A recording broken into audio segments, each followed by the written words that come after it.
Yo, we are live. You are live. I am live. We are looking live. YouTube, hello. Charlie Marlow here. We already have some people in the queue ready to ask some questions.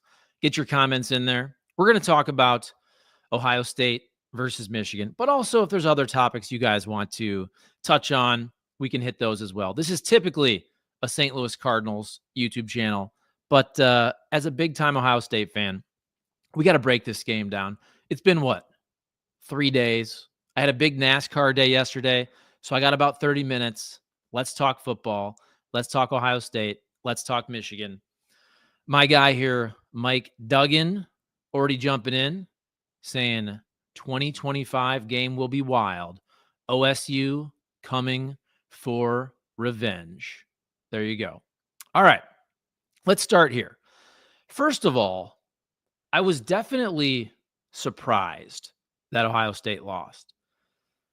Was I absolutely shocked? Did I think there was a 0% chance of that happening? Now that I think about it, I would not have bet at all for Ohio State to lose that game money line. However, and I didn't bet on the game, so it's easy for me to say now. But I think if you know me, I'm a pretty honest person. I absolutely would have taken Michigan and the points in that game just because rivalry game. What did the spread end up being, by the way? Was it 19 and a half, whatever it was? And I said this going in. You don't have to believe me. But that was way too many points for a Michigan team where this was their entire season. An Ohio State team that has been really shaky versus Michigan the last 3 years, now 4 years. But more so, a coaching staff led by Ryan Day that's very shaky against Michigan. And I think that's where we should start. Look, whatever Ryan Day's overall record is, I know it's something crazy. I'll look it up here. And his win percentage is 880. Look, the games that matter, most of the games that matter, Ryan Day has lost. Okay. So what's his record now versus Michigan? 1-4. And get your comments in, by the way. Keith Adams says, just can't let it go, huh? With a couple emojis. I just want to break it down. I want to talk about it. I tweeted a lot. I did a video on Saturday. I did a couple shorts. So get your comments in, get your questions in. Let me know if you can hear me well as well. I know you can see me in my beautiful face. And by the way, this live stream brought to you by Triad Bank, St. Louis Lawn Care, St. Louis Equipment, Corner Butcher, and Chop House. I'll tell you more about all of my fine sponsors at the end of the broadcast here. But look, let's be real. A couple years ago, when Ohio State lost to Michigan in a game where I feel like they didn't let it hang out. And that's what bothers me the most about this game as well. I remember 2 years ago saying, why does Ryan Day, why did the coaching staff, why do they coach so scared versus Michigan? If you're going to lose and then you end up losing anyway, imagine the regrets you have when you have to think back and go, you know, we didn't even give it our best shot. We didn't even go down our way, right? With our guys doing what we do best. That's what I felt like a couple years ago. There was like a couple 4th and 1s. It was very passive, very conservative. Nothing like go for your throat.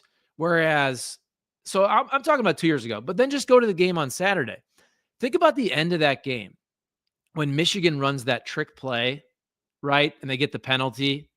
And you're just like, here's Michigan, literally with nothing to lose, but putting their balls out literally on the table. And just, they didn't even have an offense, by the way. They had no passing game. They run that trick play at the end, whereas Ryan Day was scared to do anything on offense. And that's what bothers me. And I know people will bring up that third base comment from Jim Harbaugh, but to me, it's the Lou Holtz comment from whenever it was, a couple years ago, saying that Ohio State wasn't a tough team. And I know a lot of people have said this on X and whatnot, but I think there's a lot of truth to that. Really affected Ryan Day personally. Like, he can't just beat Michigan. He has to try to beat Michigan at their own game, right? Running the ball down their throats. And when I'm watching that game, I'm just thinking, what are you doing? Now, on defense, the Ohio State defense played great. And the Ohio State defense is very tough, smash mouth football. I mean, you hold Michigan to 13 points. You got to think you're going to win that game. And look, Ohio State typically can run the ball, but in this particular game, when you look at matchups, Ohio State banged up offensive line. The strength of Michigan, their defensive line, right? Michigan without their best corner in that game. How many NFL wide receivers does Ohio State have? Like, you also have to look at the game plan. And I've seen so many people on Twitter, X, whatever you call it after the fact, flabbergasted by the game plan. You played right into their hands. I saw a tweet. I know it's from Zach Smith, the former Ohio State coach, but he was talking to somebody where it was a Michigan coach who was like, I can't believe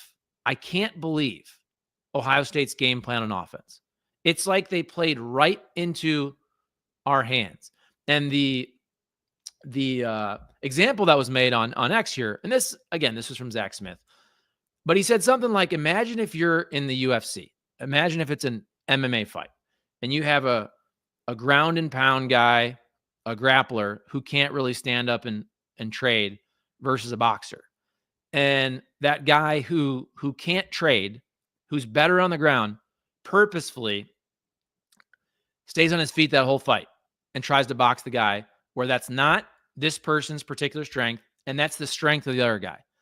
And I don't even think it's fair to say this is Monday morning quarterback. Today it's Tuesday afternoon quarterback. This is what I'm thinking. I think I tweeted 30 times during the game, whatever it is. I barely tweet that much all year long, and then Ohio State Michigan game, I'll tweet like 30 times. Be very annoying, and all for the most part, kind of take a break until the college football playoff. We'll get to that. But I'm just watching that game. Like, where is the offensive creativity? You have Ryan Day. You have Chip Kelly. You got all these NFL wide receivers. And I will say this. Will Howard was clearly compromised after that hit. Don't you guys agree with me there? Will Howard got his bell rung, and he goes off the field. You're thinking he's concussed or dang close to it, and maybe he was. I don't know. But the majority of passes after that, even the ones he completed, you could just tell there wasn't a real perfect flow in the passing game, right? Like, every pass was just a tick off, even if it was caught. He wasn't hitting dudes in stride. He was overthrowing dudes. I think that hit compromised Will Howard. He toughed it out. He didn't play well, obviously, a couple picks. The kicker, Fielding, didn't play well. Obviously, he was rattled. To me, that's not just, oh, my technique is messed up. That's, you're rattled, right? In the same way, Ryan Day, I feel like every time he coaches Michigan now, he's rattled. You know what the good example is? I was thinking of this. Remember the water boy? The water boy, Henry Winkler, the coach, where whenever he plays that one other coach, right, his nemesis, he always shrinks. He wants to leave the stadium, and he can't do anything against that guy. Like, he can't think straight. He's rattled. That's how I feel like Ryan Day coaches versus Michigan. And here's why I say that. Everybody's calling for Ryan Day to be fired and all that, and I get it. Do I think Ryan Day should be fired? What do you think? Is this crazy talk? If Ryan Day doesn't win the national championship this year, should he be fired? I think that's a fair argument. If they don't fire him, I'm not going to say it's the end of the world, but I think you can make the argument with the way Ryan Day coaches versus Michigan and in big games that he should be fired if they don't win the national championship, which they still can, by the way. And that's why, being fair, I want to mention, look, a couple years ago was the first time I really said, this dude's got to go, because of the way they were playing versus Michigan. Not just losing to Michigan, but the way they were losing. Last year's game actually played pretty well, if you remember. But go back 2 years. I know I keep doing this, but I understand, I'm being fair, that in the same season I called for Ryan Day to be fired, and this is crazy, bring back Urban Meyer and all that, and a lot of people were. That was the same year that Ohio State went and played a hell of a game versus Georgia, had Georgia beat, damn near the whole game. If Marvin Harrison Jr. isn't knocked out of that game at the end, Ohio State beats Georgia in the college football playoff semifinal. And that was the year, if you remember, Georgia beat TCU, what was it, like 65-7. So even in that year, when folks like myself were calling for Ryan Day to be fired, I'm acknowledging that if that kick at the end, what was the kick in that game? 50 yards. If that field goal's good, now it wasn't even close, but Ohio State beats the frickin' juggernaut of Georgia and wins the national championship. I understand. So it sounds crazy. 2 years ago, they're a kick away. They're Marvin Harrison Jr. getting knocked out at the end of that game away from winning a national championship. But that's the margin for error at an elite program. If Ryan Day had won that national championship or another national championship, right, people would not be calling for his job because you would have equity. When you win a national championship, you build equity with your fan base inside your program. And I know it sounds harsh. Whatever Ryan Day's record is, I'll look it up. Is it like 66-10, something like that? But you can't lose to Michigan every year. You certainly can't lose to Michigan at home when you're almost a 3-touchdown favorite, right? That's why this loss was more devastating than the losses the last 3 years.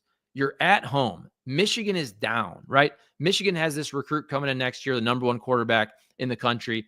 This was the year where you weren't even supposed to really sweat this game. And that's why, look, I'm 42 years old, going on 43. As my daughter would say, I'm 42 and a half. Okay, so Ryan Day, 66-10.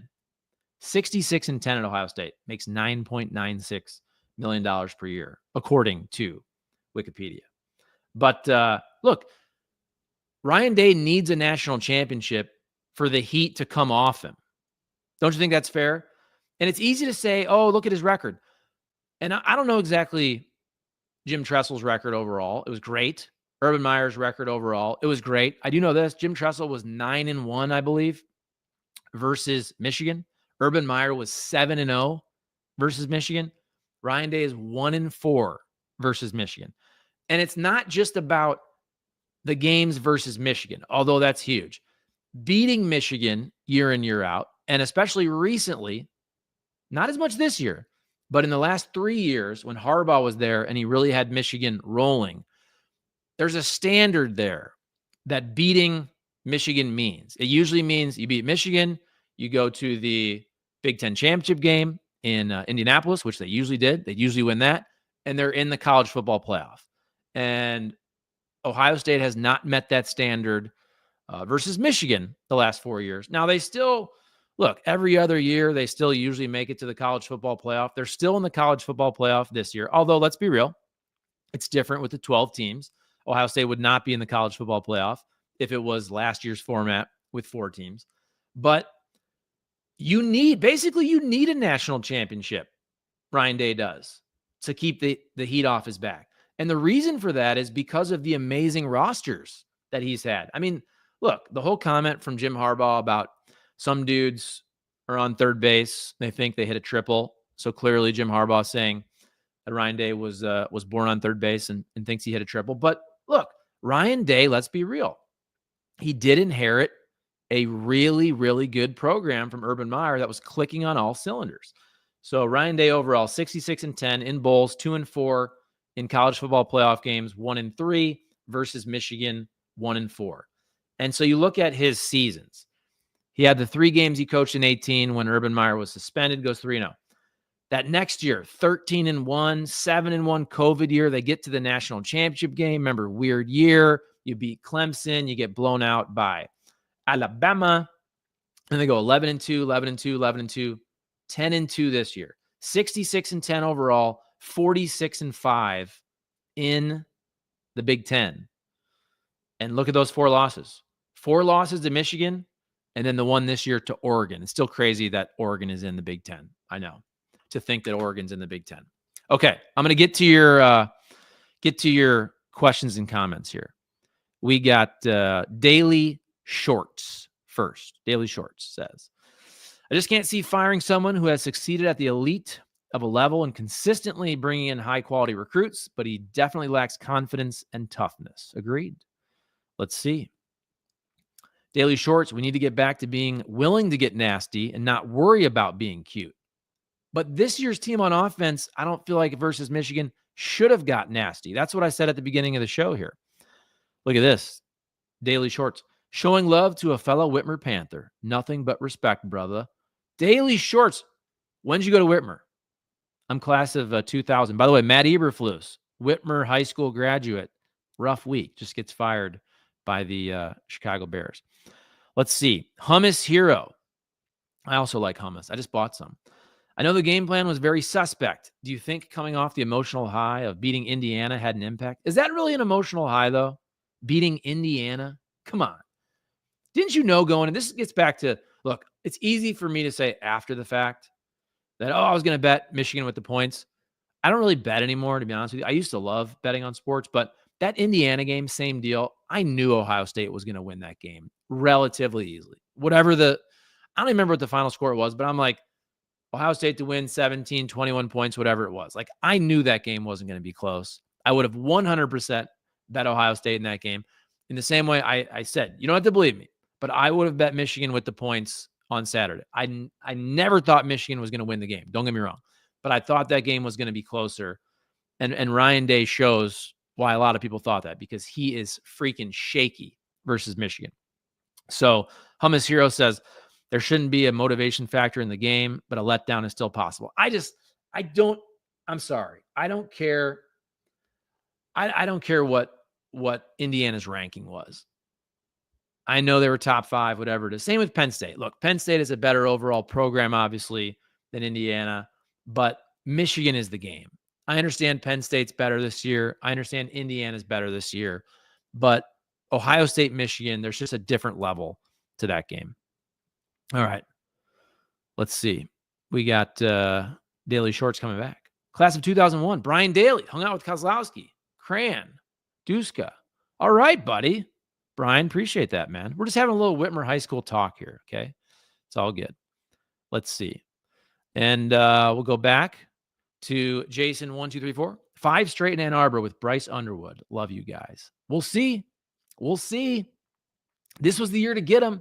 This was the year to get Michigan. Next year, they got the number 1 recruit in the country coming in. It was a down year for Michigan.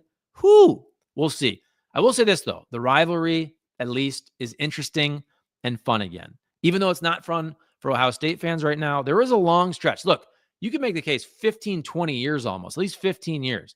From Tressel through Urban Meyer. This wasn't even a game, folks.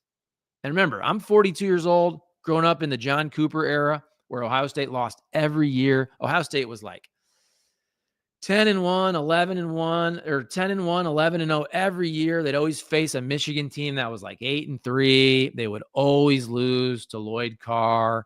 Remember Biaka Batuka game. This now feels like the John Cooper era. Now Michigan's winning every year, 4 straight years. And I should have known, because Ohio State fans got way too lucky for all those years. 15, 20 years where they just slapped around Michigan under the Tressel and the Urban Meyer years for 15 to 20 years. That's not normal, right? It'll probably never happen again. Could it happen the opposite way, though? Like, do you think Michigan is now ready to go on a crazy run and win like 7 or 8 in a row versus Ohio State? I don't think they are. First of all, if they even win, look, I'll go on a limb and say, I don't know if Ryan Day is going to be fired. We'll see. We'll see how they do in the college football playoff. I would think if Ryan Day loses to Michigan next year, he's not the coach of your Ohio State Buckeyes in 2026. That's what I would guess. Let's go down here. Hummus Hero. This year feels like 1996. Was that the Biaka Batuka year?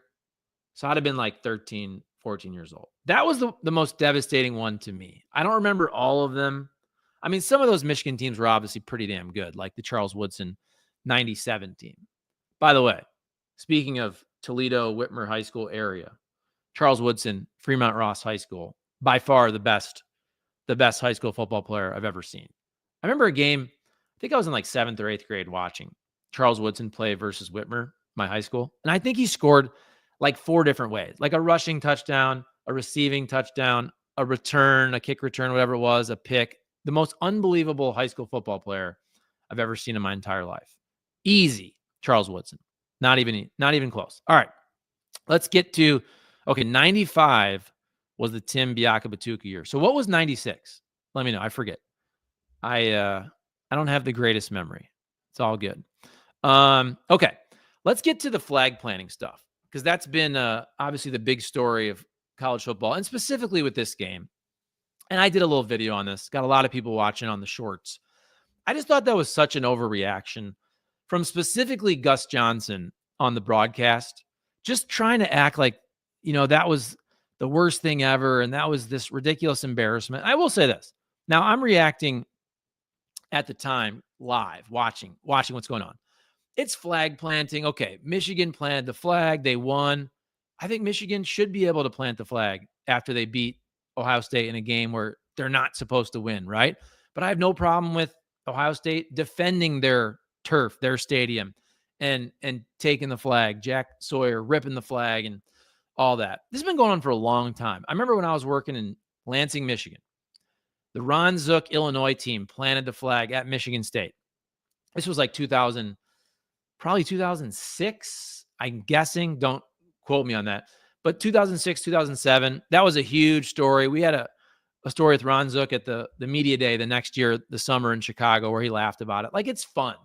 I understand you don't want people to get hurt. And that's where, look, in my opinion, first of all, these aren't church boys, right? This is what Ohio State, Michigan is always about.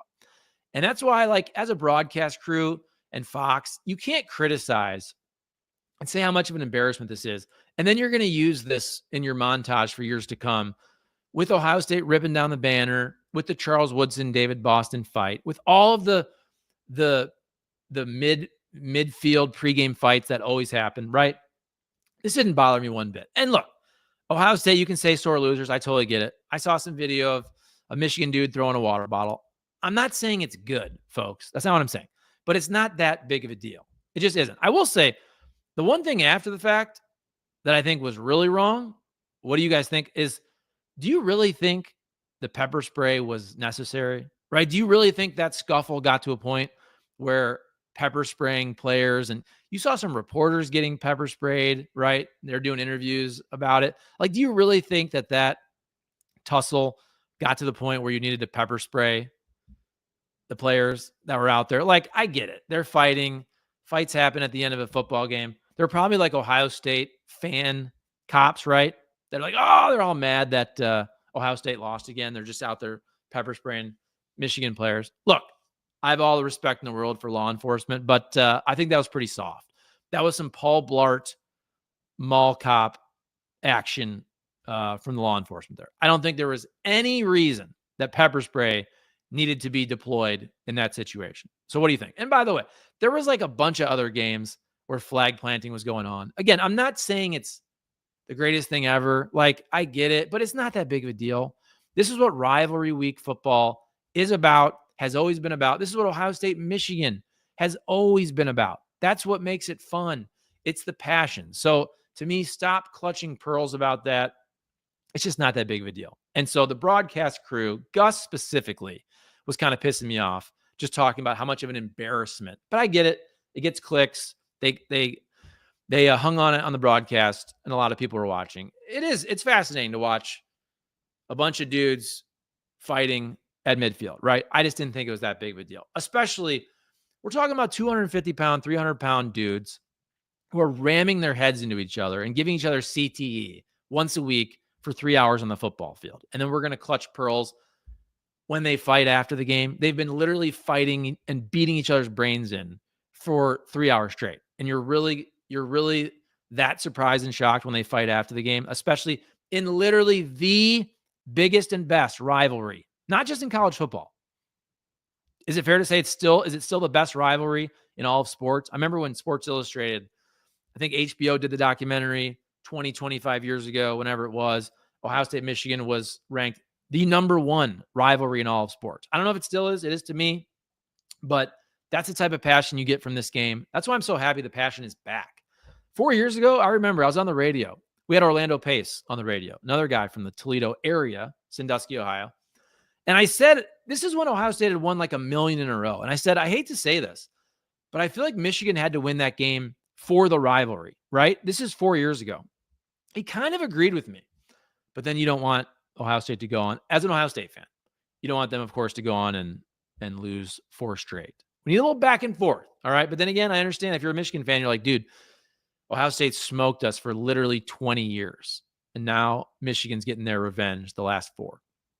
Okay, let's go to your comments. Get your comments in, questions in. I'll go for about 5 more minutes here. Hummus Hero says 96 was the year Sean Springs slipped. Okay. Here's my guy, Keith Adams. This is what I was talking about. So, yeah. How about the broadcast team acting like the fight was the worst thing in the world when they're going to use it as a promo for next year's game? Yeah, I said that. That was my point the whole way. This is what the game's about, folks. This is what it's about. Again, I don't want anybody to be pepper sprayed, but I don't think people needed to be pepper sprayed. So all those mall cops need to relax there, okay? I think they were pissed. They probably bet on Ohio State in the game, and those cops were pissed about it, all right? So Mike Duggan says, facts, Hummus. OSU, great.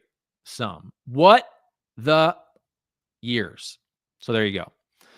Get your questions in, comments in. Like I said, I'll go a couple more minutes here. I'll make sure I go 30 minutes on this.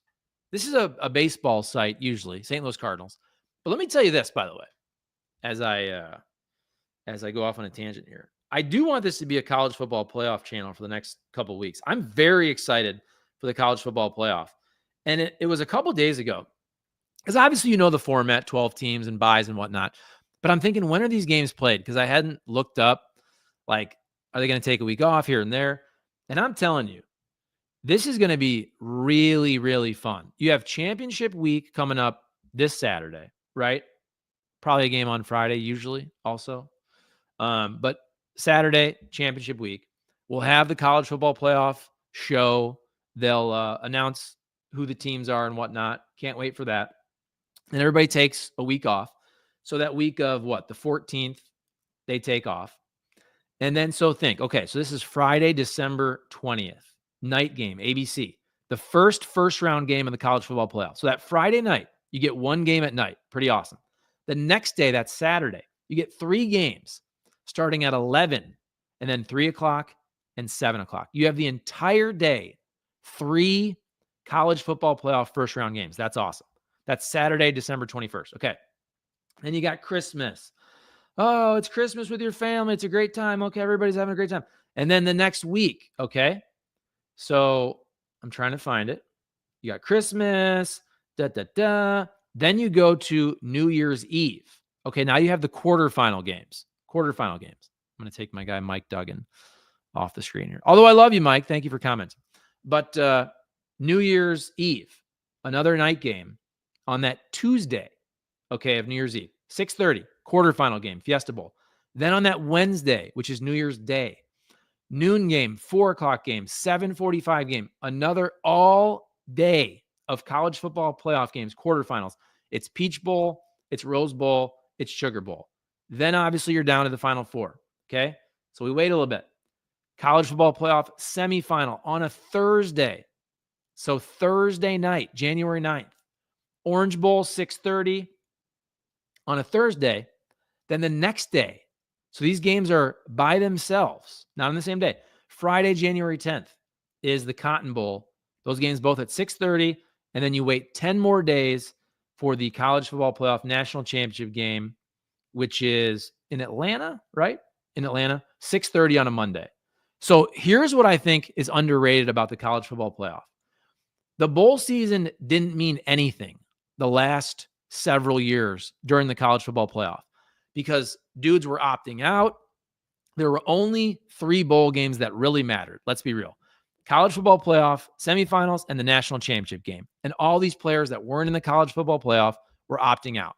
You went from 3 interesting bowl games over the course of 11 days to now having, I think the math is 11 interesting bowl games spread over a full month, right? From December 20th, whatever it is, 21st, whatever it is, to January 20th. This is going to be super fun, guys. I can't wait for this new college football playoff. So here we go. Keith Adams says, sorry, but Duke versus North Carolina, best rivalry in hoops. I disagree. Ohio State, Michigan is better all time. OSU coming for some revenge in the playoffs. Scarlet and gray till the end. We shall see. Did I see a mock that had maybe Ohio State playing at Tennessee first round? What have you guys seen? I haven't looked at everything. Let's see. OSU versus U of M. Florida State versus Florida. ACC got a lot of hard-hitting games. McLovin says, Duke versus North Carolina. Put the crack pipe down. All right. On that note, I do have to go, folks. I have to go. Thank you for watching. And please support the sponsors of this beautiful show and live stream. Triad Bank, triadbanking.com if you're in the St. Louis area. Best place to bank. Best decision I ever made for my rental property business, bringing my commercial loans from a big national bank that doesn't care about me to a local bank, Triad Bank. The customer service, my guy Matthew Tobin, top notch. You also have Corner Butcher over there in Valley Park in the same building as Chop House now, the beautiful restaurant. They have Corner Butcher West in Ellisville. Check both those out for all your grilling needs. If you want to get a good lunch, get a good dinner. Then you have St. Louis Lawn Care, stllawn.care.com. My guy Tim Jenkerson. St. Louis Equipment for your mowers. Buy a mower, get your mower fixed. They have the best brands. Skag, Hustler, Wright. I got some small engine machines there, a Husqvarna blower. That's the fuel, the gas oil mix. I have a battery-operated Crest trimmer. They do it all. Battery, fuel. You can get your mulch there, your rock. St. Louis Equipment, St. Louis Lawn Care. They do it all. All right, Hummus Hero, one more time here. The narrative that the expanded playoff would make the regular season less meaningful was bogus. This has been the most interesting season in a long time. Well said. I'm also very happy about that. The Ohio State-Michigan game, you thought, oh, it didn't matter because Michigan wasn't going to make the playoff anyway. Ohio State was. Folks, pretty obvious. That game still mattered, which is great to see. And then Keith Adams says, Army versus Navy. Okay. But actually for a game that matters, I know, look, the pageantry, those guys, they're going to fight for our country. We love them. It is great. It's a great game. I understand that argument. For a competition, competitive, actual game that usually matters in the rankings in the college football playoff, Big Ten championship, national championship picture, it's Ohio State, Michigan. But I can't argue with Army and Navy. I'm not going to argue against Army and Navy. I get that. Hummus Hero says, thanks, man. Good stuff. Thank you to all of you as well. Comment, like, subscribe. I'll be doing some more college football stuff. I'll be doing St. Louis Cardinal stuff if they ever do anything interesting. Thanks once again. Triad Bank, St. Louis Lawn Care, St. Louis Equipment, Corner Butcher, and Chop House. We will see you guys later. Thanks. End stream. End stream.